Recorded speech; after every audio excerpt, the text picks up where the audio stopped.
ಸಂಗೊಳ್ಳಿ ರಾಯಣ್ಣ ಸ್ವಾತಂತ್ರ್ಯಕ್ಕಾಗಿ ಬ್ರಿಟಿಷರೊಂದಿಗೆ ಹೋರಾಡಿದ ವೀರ ಯೋಧ.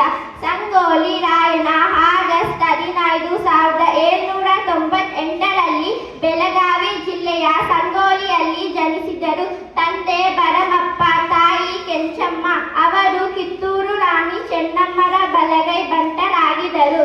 ರಾಯಣ್ಣನವರು ಕುರುಬ ಜನಾಂಗದ ವೀರ ಯೋಧ. ಭಾರತದಲ್ಲಿ ಗೆರಿಲ್ಲಾ ಯುದ್ಧ ಪರಿಣತಿ ಹೊಂದಿದ್ದ ಪ್ರಥಮ ಯೋಧ ಎಂಬ ಕೀರ್ತಿ ರಾಯಣ್ಣನಿಗೆ ಸಲ್ಲುತ್ತದೆ. ರಾಯಣ್ಣ ಬ್ರಿಟಿಷ್ ಸರ್ಕಾರಕ್ಕೆ ಸೇರಿದ ಅನೇಕ ದಾಖಲೆಗಳನ್ನು ನಾಶ ಮಾಡಿ ಬಡವರಿಂದ ದೋಚಿದ ಹಣವನ್ನು ಮರಳಿ ಬಡವರಿಗೆ ಹಂಚುತ್ತಿದ್ದರು. ರಾಯಣ್ಣ ದಾಖಲೆಗಳನ್ನು ನಾಶ ಮಾಡಿದ್ದರಿಂದ ಬ್ರಿಟಿಷ್ ಸಾಮ್ರಾಜ್ಯಕ್ಕೆ ಅಪಾರ ತೆರಿಗೆ ಹಾನಿ ಹೋಯಿತು. ರಾಯಣ್ಣನನ್ನು ನೇರವಾಗಿ ಹಿಡಿಯಲು ಅಸಮರ್ಥರಾದ ಬ್ರಿಟಿಷ್ ಸರ್ಕಾರ ಆತನ ಮಾವ ಲಕ್ಷ್ಮಣರಾಯನ ಸಹಾಯ ಪಡೆದು ಮೋಸದಿಂದ ಬಂಧಿಸಿದರು. ರಾಯಣ್ಣ ವೀರಮರಣ ಹೊಂದಿದ್ದು ಜನವರಿ 26, 1831ರಲ್ಲಿ ಬೆಳಗಾವಿ ಜಿಲ್ಲೆಯ ಖಾನಾಪುರ ತಾಲೂಕಿನ ನಂದಗಡ್ಡದಲ್ಲಿ ಗಲ್ಲಿಗೇರಿಸಿದರು. ರಾಯಣ್ಣ ಜನನ ಮತ್ತು ಮರಣ ವಿಶೇಷ ದಿನವಾಗಿದೆ. ಏನೆಂದರೆ ಆಗಸ್ಟ್ 15 ಜನನದಂದು ನಮ್ಮ ದೇಶಕ್ಕೆ ಸ್ವಾತಂತ್ರ್ಯ ಬಂದಿತು.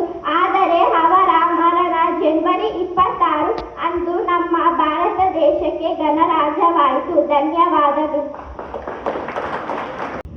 Good morning everyone.